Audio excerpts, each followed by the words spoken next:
Welcome to our channel. Today we how to connect HubSpot to BigQuery for marketing analytics. Easy tutorial step by step clearly. To connect HubSpot to BigQuery for marketing analytics, start by logging into your HubSpot account. Navigate to your HubSpot dashboard and locate the settings gear icon in the top right corner.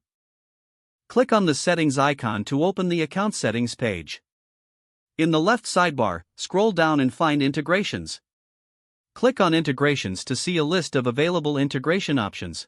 Select API key from the Integrations menu. If you don't have an API key yet, click Create API key and follow the prompts to generate one. Once you have your API key, copy it to your clipboard.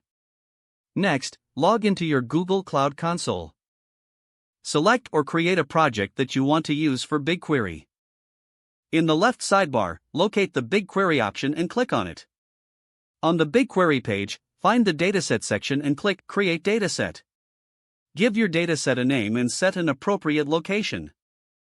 After creating your dataset, click on the Create Table option. In the Create Table interface, select External Data Source. Choose HubSpot from the Data Source options. You'll be prompted to authorize the connection to HubSpot.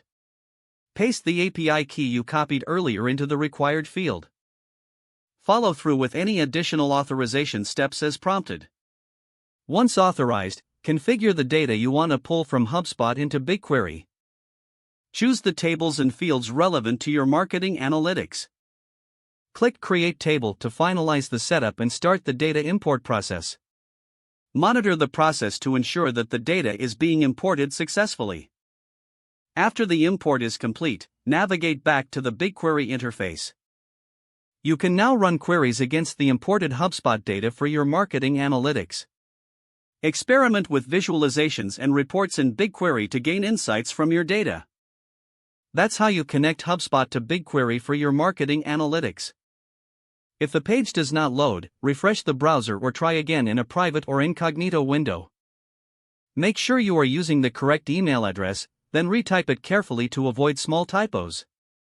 If your password is not accepted, use the reset option and create a new strong password you can remember.